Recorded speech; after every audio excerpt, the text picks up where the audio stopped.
Hey, Coach G here. One of the things that I'll share with you that I feel like most businesses do wrong is the weekly meeting. And you can look at this from an EOS traction standpoint or from a scaling up standpoint or any of the other types of frameworks that are out there. The idea of having a structured weekly meeting is essential. Too many teams have meetings where they have a place on the calendar where the team is going to get together and talk about things. Maybe there's a financial review, usually not done well, or maybe there's just a list of issues that the team is going to work towards. Maybe they're going to review the metrics, or somebody is going to get up and show the metrics and read them out to everybody like they're in a classroom. And I can tell you time and time again, this is the area that with any business, if they focus on doing a better weekly meeting that is actually timed and structured, you're going to see better results. I highly recommend following a 90-minute format, one where you take a look at the metrics. Everybody puts their metrics in ahead of time. Everybody owns their metrics. It's not just one person.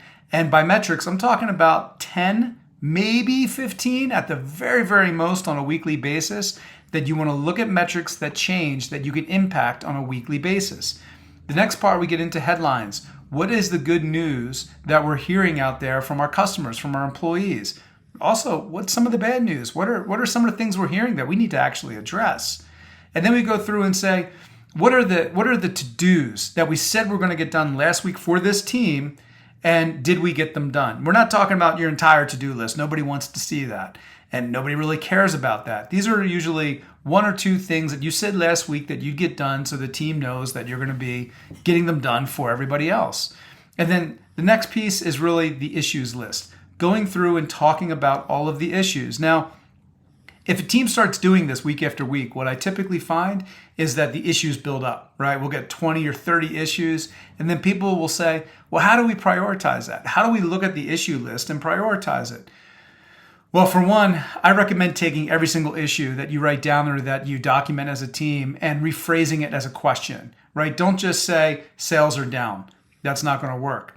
Write a question. What can we do to increase our sales by 20%?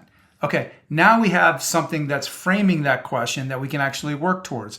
Or do we have an issue that's just simply something we need to share with the team, but we're not looking for any feedback? Okay, well, let's talk about a discuss on that one, or an inform, or a solve. These are different types of issues that can be worked with a team.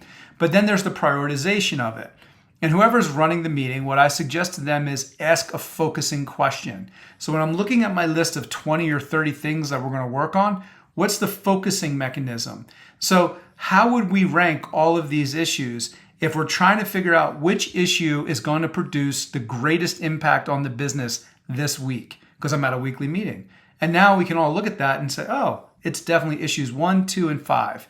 They're the ones we're going to go tackle. The other things we can put off to another meeting. If you start practicing this kind of thing in your business, I guarantee things are going to look different very quickly.